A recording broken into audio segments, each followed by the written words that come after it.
Hi, I'm Tommy Riley, senior quarterback for the Marist Red Foxes. Come out Saturday, help support us while you watch us beat the Drake Bulldogs. This is the Marist Football Network.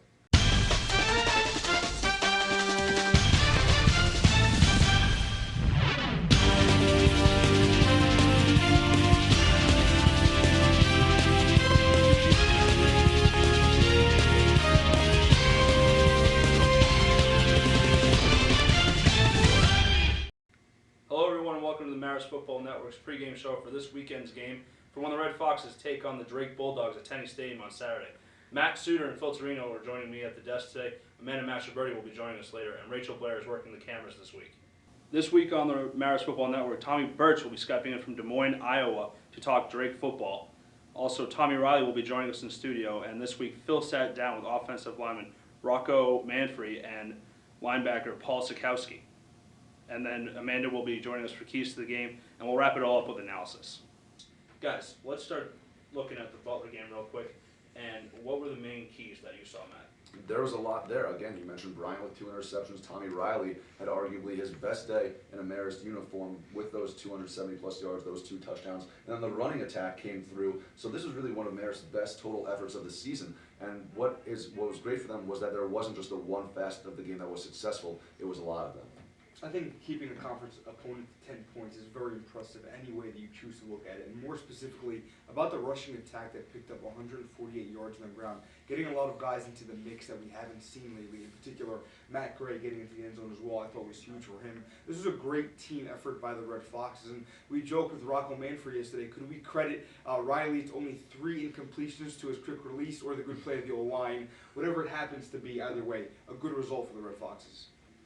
All right, guys, now let's take a look ahead at this weekend's game against the Drake Bulldogs. Last weekend, they won 50-0 over Valparaiso. Their quarterback, Mike Pikowski, threw for a career-high 4 touchdown passes. We are now joined by Tommy Birch from Des Moines, Iowa, who's going to discuss Drake football. He's a sports reporter out there. And thank you for joining us today through Skype. Yeah, how you guys doing? Hanging in there. Just a quick start, just to start off about Drake football. This past weekend, Valpo was not the best team in the Pioneer Football League, but did you expect this dominating performance from the Bulldogs? I don't know if I expected anything like this, especially how they played last year. That matchup kind of came down to kind of the end of the game. I think we all knew on paper it was definitely a mismatch, but nothing like what we saw. Piakowski had absolutely no problems with the defense. The defense for Drake had no problems with Valpo's offense. Special teams work. Everything that could have gone wrong for Valpo went wrong. Anything that could have gone right for Drake went right. And I think it was one of those games where Drake coach Chris Creighton just wanted to get some positives out of his team after a really tough, heartbreaking loss at San Diego, kind of make sure, get some confidence back in the players, and then kind of make sure everybody got off the field healthy. So it was definitely a mismatch, and I don't know if any of us saw it being as bad as it would be, but it was an entertaining game in just about every aspect. Now shifting to that team that's on the field, Mike Pikowski, the quarterback, statistically is the most efficient quarterback in the league. What are his greatest strengths? What makes him the most efficient quarterback in the league? On paper, it may not look like he's got one of the best offensive lines in the league, but when you watch him play, you get that sense. He's never really under pressure. Even when he gets under pressure, he stays pretty calm. I think the biggest thing that he brings to the table is experience. He's got a good arm. He's semi-mobile, but when pressure situations arrive, he stays in the calm, and it's kind of an old cliche. He takes what the defense gives him.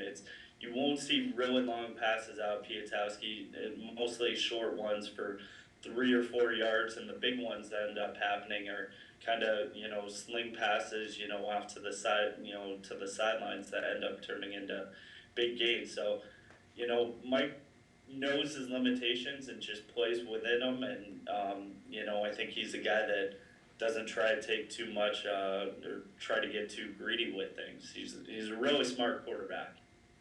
In the last matchup, Tommy, between the Red Foxes and the Bulldogs was really a lopsided affair in favor of Drake that ended 42-0 last season. What have you picked up, if anything, from the Bulldogs players perhaps or their coaches about how they're viewing this upcoming matchup on Saturday?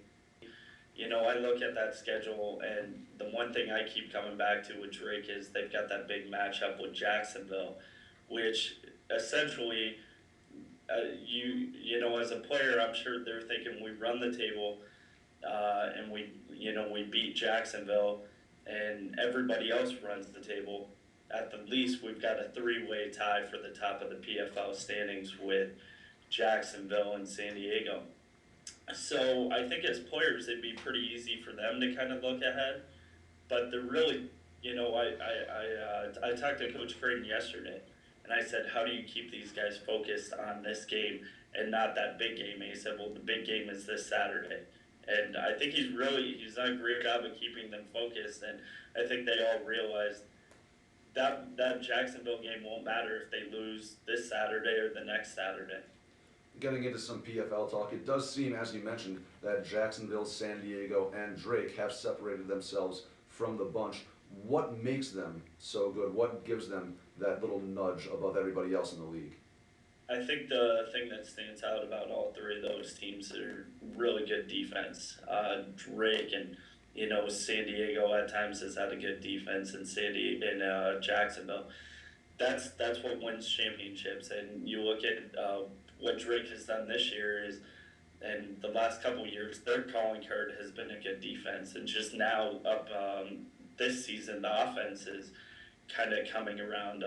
At the start of the season, Coach Creighton said he wanted his offense to catch up with the defense, and I think it finally has. And that's what you got to do to survive in the PFL. And one closing question here. How do people in Iowa view Marist? Do people know about Marist? Do they know anything about it? Or is this just sort of a school that's off the map that you play once a year in football? I don't think most people know where Marist is. They may have a pretty good idea after they read my story in Saturday's paper. But for them, I think a lot of fans are just looking at it as, kind of like the Drake players are. It's just another matchup. Where it is isn't really an important matter to them. It's just win or loss. Tommy, thanks again for everything. Yeah, thanks a lot for having me. Once again, that was Tommy Birch from the Des Moines Register. You can follow him at Tommy Birch on Twitter. Now, guys, let's switch to some Pioneer Football League talk. Jacksonville is undefeated right now. They have won every game by more than a touchdown. They have 3 games left against Drake, Butler, and San Diego. Are they going to run the table and go undefeated this season, Matt? I just don't see it. Jacksonville is 5-0 in the PFL, but right now it's because that they have played a weaker schedule in the PFL. They haven't played the Drake. They haven't played San Diego. So they have these tough games left. And there is a lot of parity in this league, which we've mentioned beforehand. Anyone can beat anyone on any given day, and when you stack Jacksonville up against those 2 other good teams in the PFL, I just can't see them winning out for the rest of the year. Drake and San Diego currently both sit at 4-1 apiece right now. I think Jackson, although they've played phenomenal football, not to take anything away from them. On the flip side, we've seen a lot of blowouts in this league, and we see a lot of close games as well. Drake had a closer contest against Butler, a close contest with Butler, similar to the Red Foxes did, but they also just beat Valparaiso by 50 points. So it's sort of hard to gauge really who is beating who, and is that indicative rather of how successful they will be. I think one thing's for certain these last few weeks in PFL play, a lot of points will be scored. I can't wait to keep my eye on all these games. All right, Matt. Now let's look at Morehead State. We haven't really talked about them yet this year. And they have the best offense in the Pioneer Football League, but they are 1-4 within the Pioneer Football League.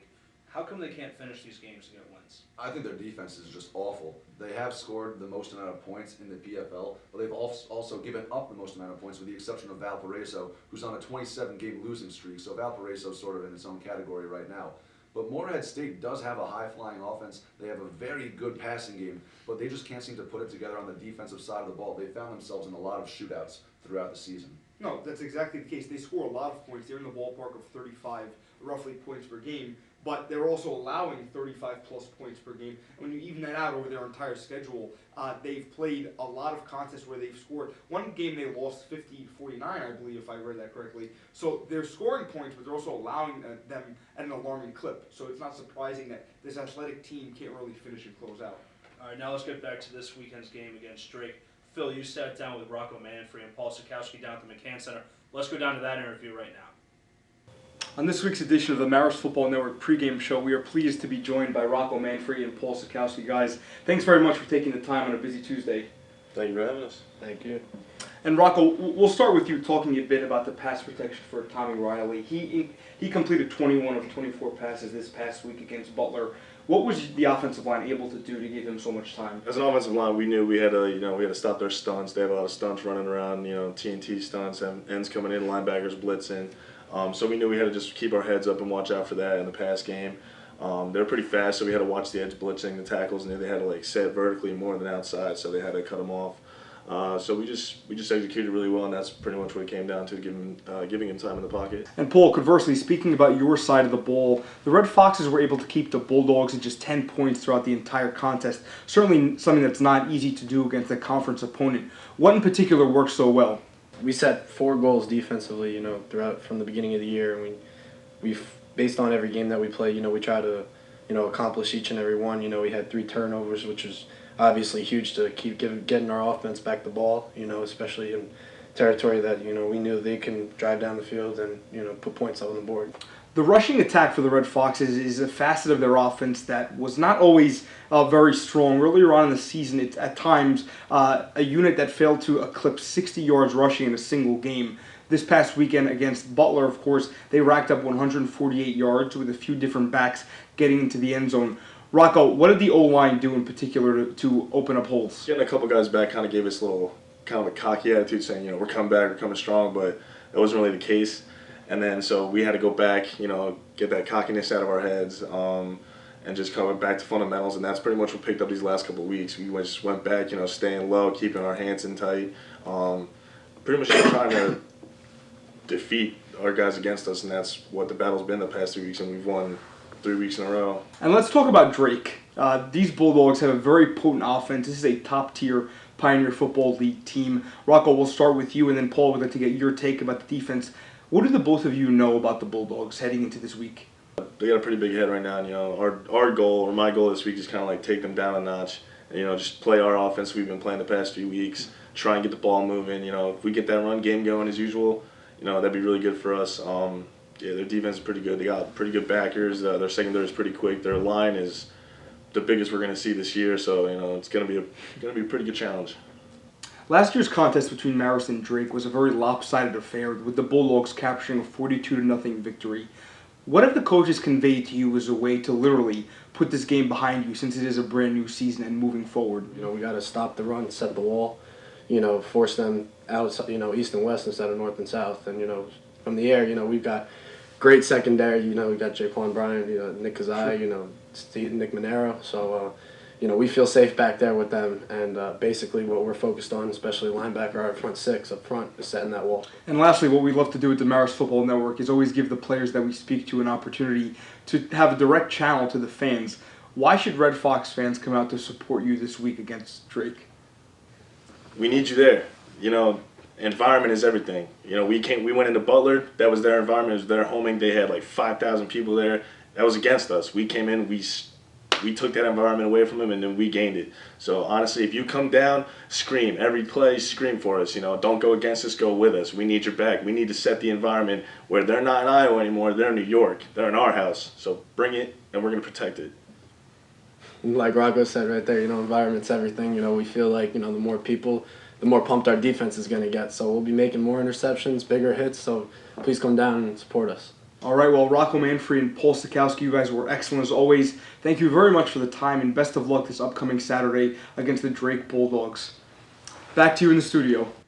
That was Phil Torino with Rocco Manfrey and Paul Sikowski down at the McCann Center. We're going to take a quick break right now, but when we come back, Tommy Riley is going to join us in studio to talk about some offensive strategy. Stay with us. Hey, Amanda, do you have a second? We could use your help. Not really, Phil. I'm really busy. No, but we won't bother you for long. Just 1 second, real quick. Phil, I can't. We just need your help for 1 minute. I don't think you heard her, bro. She's busy. Get out of here.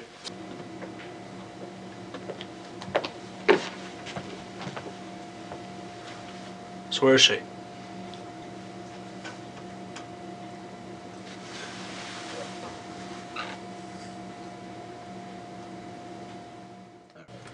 Hey, Rachel, I got a question for you.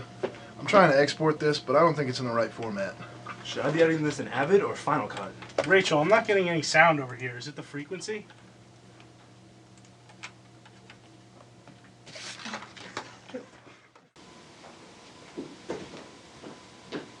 Guys, what are you doing? Lifting, bro. Is it wrong to be strong?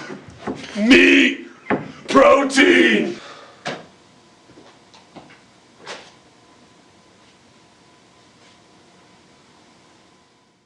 Welcome back to the Maris Football Network. We are happy to be joined by Tommy Riley, starting quarterback for the Red Foxes in studio. Tommy, this past weekend you went to the Butler Bowl, which is not an FCS bowl game. It is the stadium for the Butler Bulldogs, and upset them on their homecoming. What was that experience like, being on the road? You know, it was a really good feeling. I mean, the stadium, just the atmosphere was awesome. It was their homecoming. They had a few thousand people there, and just we were playing right there at Hinkle Fieldhouse, which was in Hoosiers, was pretty cool.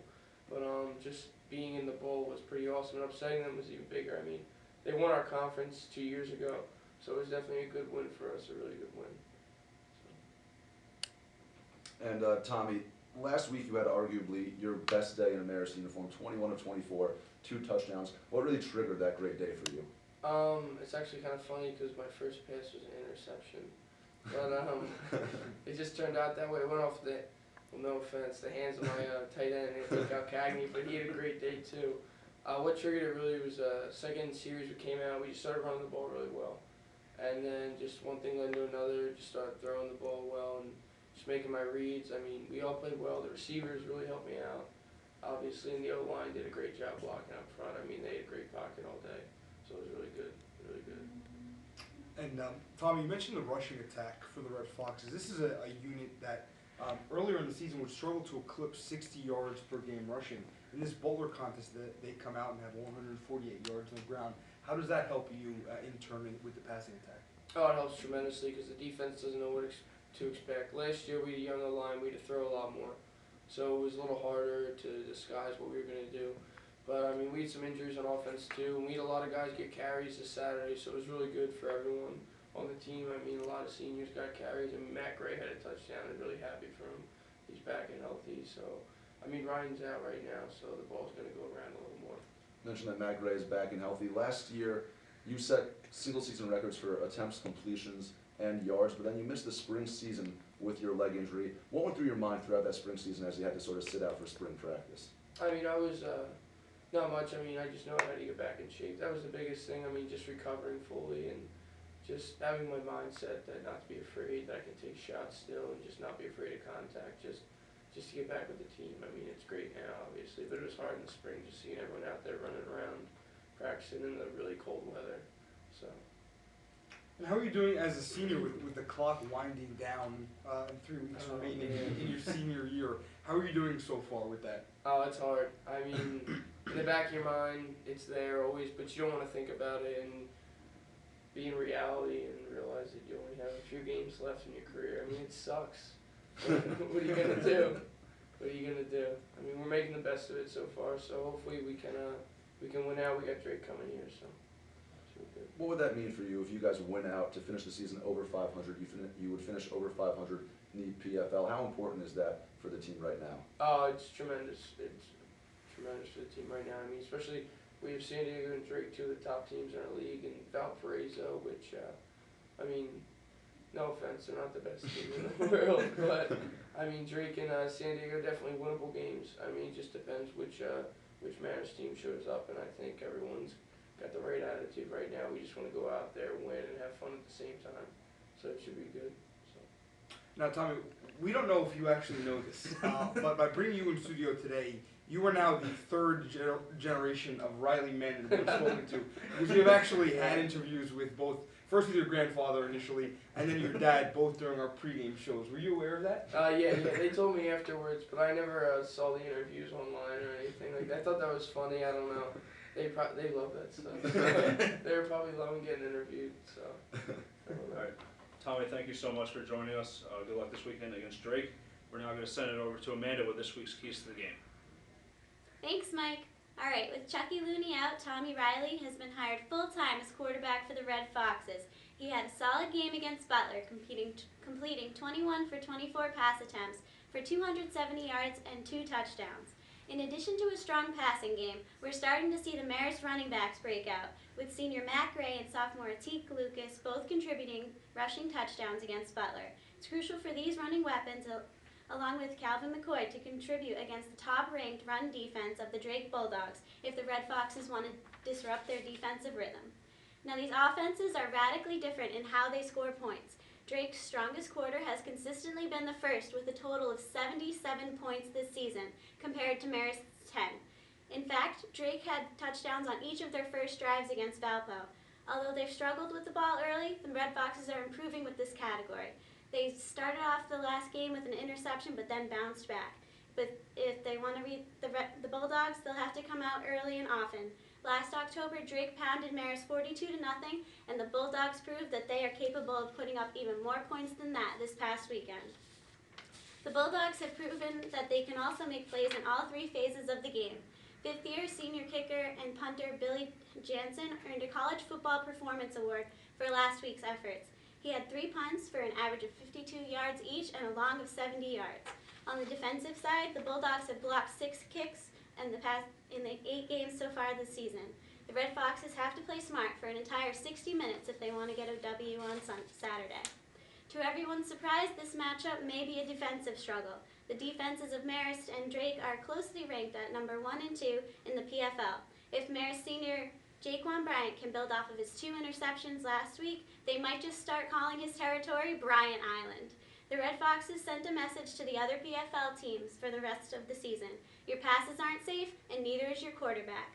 Junior Terrence Fide had 1.5 sacks, leading the Marist defense against the Butler Bulldogs. The Marist defense has improved from 9th to 1st in under a year, but Drake's stacks prove that they can play fetch too. Drake's junior defensive end, Brandon Coleman, ranks 2nd in the PFL with 9.5 sacks this season. And as a team, the D kept Valparaiso to 125 yards and no scores last weekend. If the Red Foxes want to finally pull off a win in Poughkeepsie, they'll have to put some pressure on Drake's senior quarterback, Mike Piakowski, and his receivers while maintaining the offensive intensity they had last week. Back to you, Mike.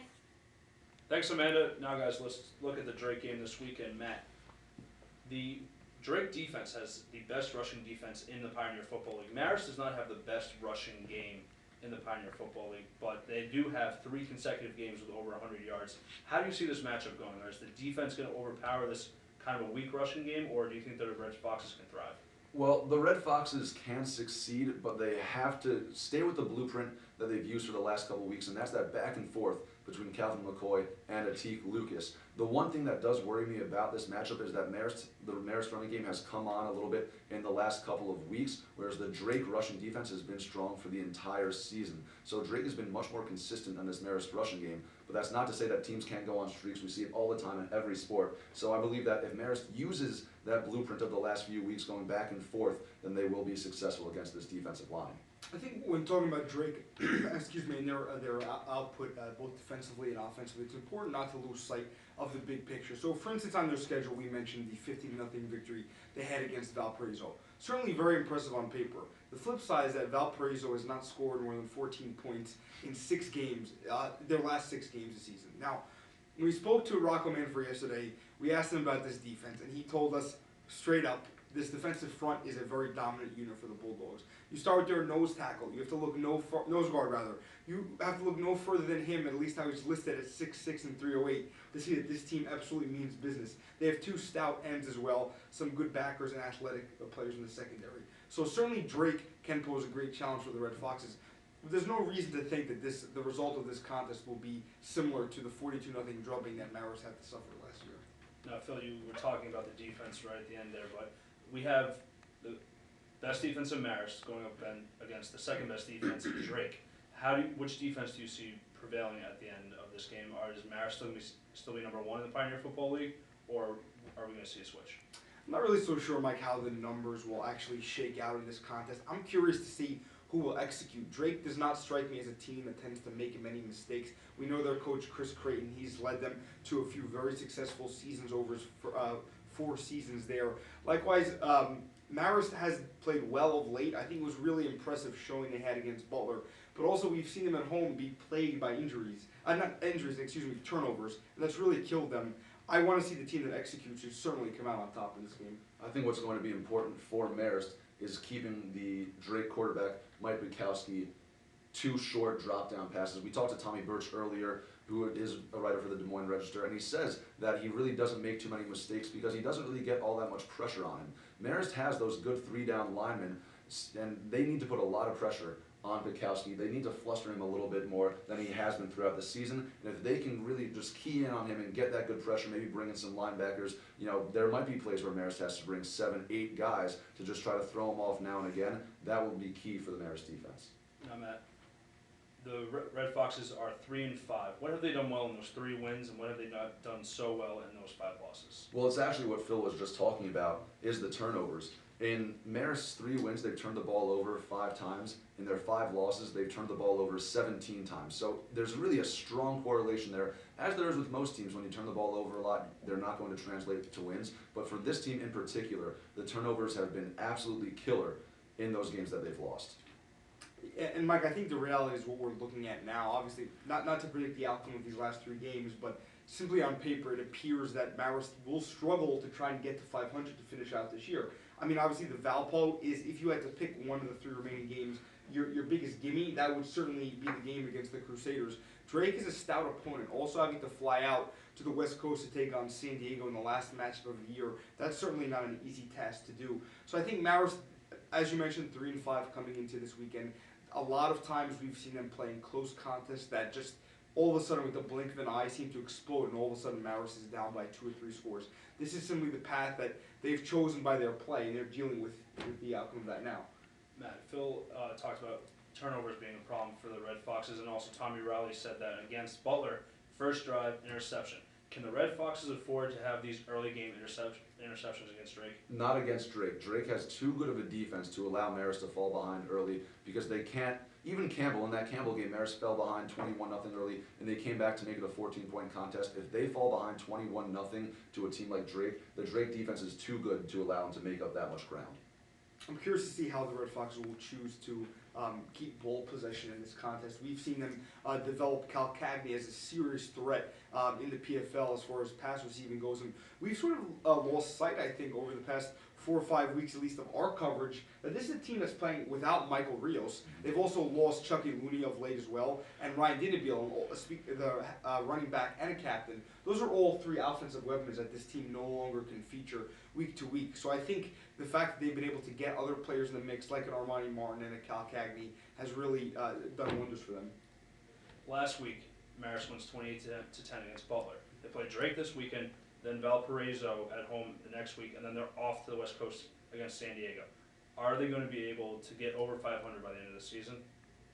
I simply don't see it. I think Marist would have to play a phenomenal game to try and take a victory from Drake. It is at home, and Marist is coming off of a victory. But Drake is sort of looking, I think, at the big picture. They know that they're an upper echelon PFL team. They're waiting for their matchup against Jacksonville. They wanted to take down the undefeated team. I just think it might be a little too much for Marist to overcome. They'll definitely, I believe, capture a victory against Valparaiso. That should be a gimme game for them at home. But other than that, I think it'd be a little too much to say they can steal one from Drake in San Diego.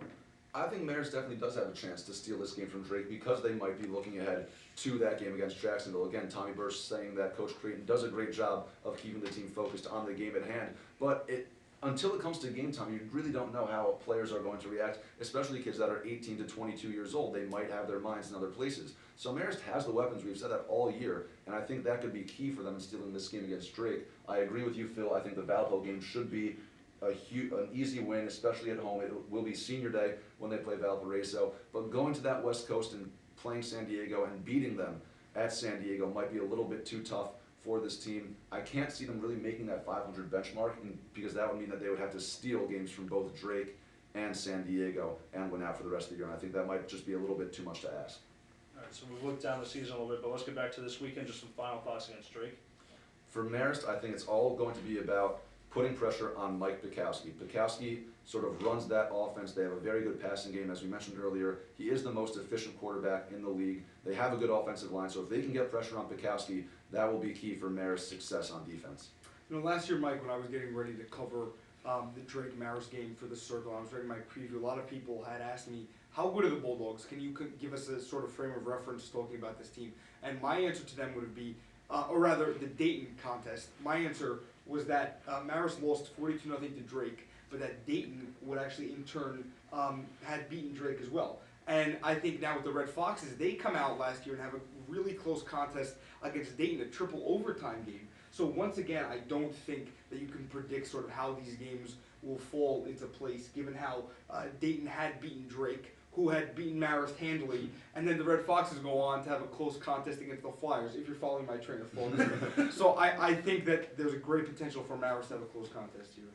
For our fans at home, you can slide the YouTube thing back a few seconds to go back to Phil's timeline. It all makes sense. But that's going to do it for this week on the Marist Football Network. You can follow us at MaristFN on Twitter. We are also at www.maristfootballnetwork.com. The Red Foxes take on the Drake Bulldogs at Tenny Stadium this Saturday. Kickoff is set for noon.